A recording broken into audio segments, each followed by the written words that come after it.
We need to investigate everybody who worked on Call of Duty Black Ops 2. Because somebody who was in that room is a time traveler, and I am sure of that. If I were to tell you 13 years ago a game developer would predict the future, you'd probably call me crazy, right? But stay with me. You see, Black Ops 2 was released in November of 2012, and in every single Call of Duty game, there's a campaign. And in the campaign of Black Ops 2, China and the United States are in a Cold War. But why exactly did China and the United States get into a Cold War? As it says right here, it's because China stopped exporting rare earth elements, which is something that sounds ridiculously insane, like that would never happen. Only yesterday, that's what China did.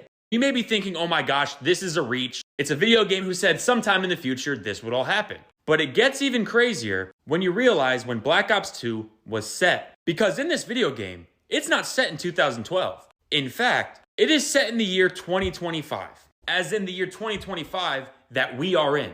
Meaning that 13 years ago, the game development team that was building Black Ops 2 accurately predicted all of this down to the exact year that this is happening.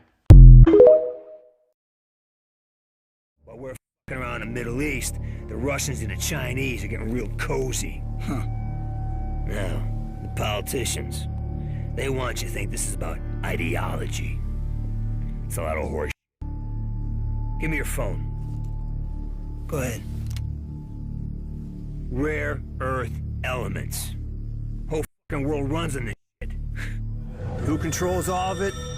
China. Right, so China is turning up the heat and they have put an export restriction on rare earth minerals to the US. This is probably going to kill the advanced manufacturing in the US. So what is a rare earth mineral and why is it so important? So basically rare earth minerals are in everything we use daily, from our phone, laptops, refrigerators and microwaves.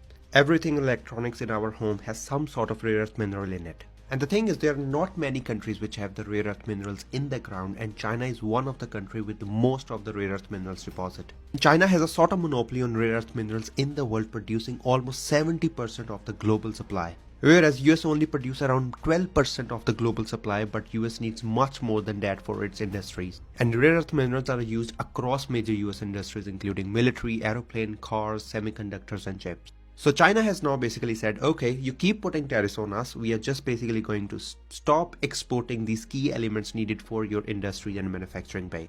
As a result, it would be impossible to produce some of the products in the USA, and even if they are produced in the USA, they are going to be so expensive that they are not going to make any profit at all. And this is one of the major reasons US really wants Greenland and Ukraine, because they have a huge rare earth mineral deposit, and this can reduce America's dependency. Just caved and postponed all reciprocal tariffs on all countries for 90 days, except for China, who now has a 125% tariff. With the entire world now only subjected to a 10% tariff. Right in this, coming as the US bond market was collapsing and the stock market was melting down. Right in China, they got hit with a 125% tariff because they placed an 84% tariff on the US in response to the 104% tariff that they were hit with. Also, China has issued a travel advisory for the US. They have also blacklisted American companies, and they've complained to the WTO. And this is notably despite the tariffs. The Chinese stock market finished green today. With us also seeing a top hashtag on Chinese social media today being "America is fighting a trade war while begging for eggs." Additionally, the Chinese embassy comparing 2025 America to 1930s America. And this is U.S. Treasury Secretary Bessent saying that he will not rule out removing Chinese companies from American stock exchanges, with them also warning China against devaluing its currency. We had also seen the EU place a 25% tariff on US steel and aluminum, and they're now placing a 10% to 25% tariff on other American goods. Now with that, it's unclear as I'm recording if the EU will lower or pause their tariffs in response to the drop of tariffs on them. But this also is notably a member of the European Parliament saying earlier today that if the tariffs continue any longer, Europe will have to consider entering an alliance with China against the United States. Additionally, with the EU reaching out to Beijing yesterday for help in containing Trump's trade war, Spain decided earlier today to pursue closer trade ties with China, rejecting a warning from America that doing so would be cutting your own throat. But easily the biggest and immediate thing that we're seeing right now is that the market is absolutely exploding. Bessent is reportedly responsible for getting the president to back down, and you can check out our video yesterday on how he did that. But for now, follow to stay in the loop.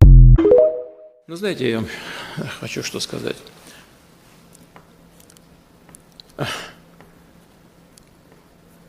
Соединенные Штаты опоздали лет на 15. Они не смогут остановить развитие Китая. Это невозможно сделать, так же, как вот невозможно сказать Солнцу: не вставай, оно все равно поднимется. Но есть объективные процессы экономического развития. Они связаны с миллионом факторов.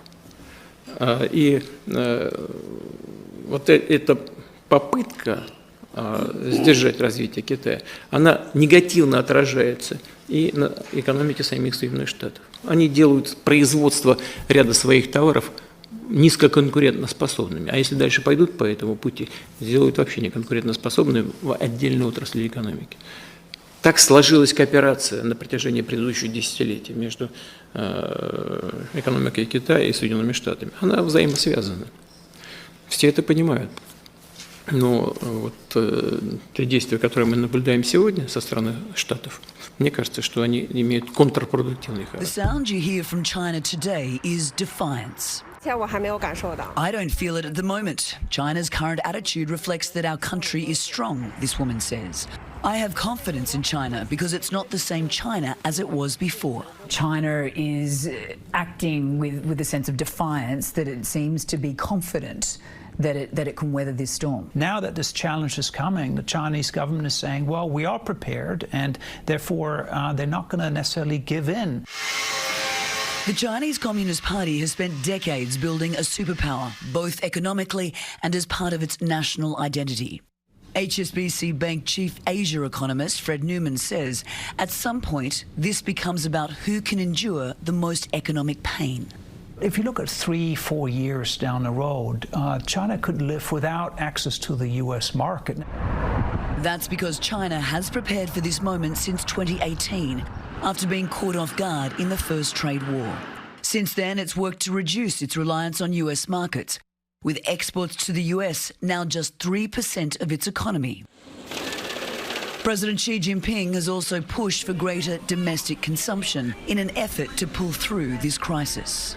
China will also suffer, but I truly believe China will not be the first to blink. But if the relationship continues to worsen, Chinese government advisor Victor Gao fears where this could lead. If we look into history, normally such maximum trade malpractice and maximum pressure on trade will lead to war. Anna Coren joins us now from Hong Kong. So Anna, this is not just about economic tension, but military tension as well here. Absolutely, and that is very alarming. The key flashpoints, Maurice, Taiwan, that self-governing island that China lays claim to, sees it as part of its sovereignty. It wants to reunify with Taiwan with force if necessary. Now, previous US administrations have said that it would protect Taiwan. And we only saw those military drills that China staged around the island last week. The other flashpoint being the South China Sea, which once again China lays claim to. Anna, there's an official line coming out of the Communist Party. What are you hearing in your conversations, though, beneath that with regular people? Yeah, John, obviously the projection from the government, it's one of defiance and strength, but everyday people are concerned. Youth unemployment is high. Business owners are concerned how this trade war will affect their livelihoods. Okay, Anna Coren, thanks so much. It's the craziest place on the world where trains run through residential buildings, and you probably never heard about it. This is Chongqing, China. Here you can find petrol stations on top of roofs, the same running speed of taxi and metro, multiple restaurants floating on the river. Good luck finding your way around here. You may think you are on the 18th floor, but you are actually on the ground floor. Almost everywhere in the city is like this. You even need to go down 118 meters to take a subway here. That's why people call Chongqing the 5D city.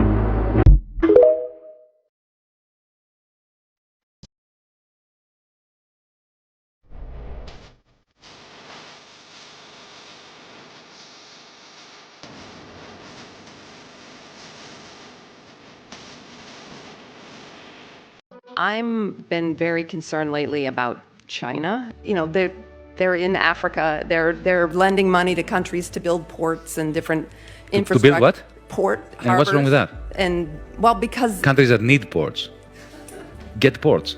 But they're making people dependent on. I mean, I know it's the same thing that we've done, which is no, it's horrible not. Around the world. They are far more humanistic than the United States ever was. Really? Okay. Absolutely. Great. So.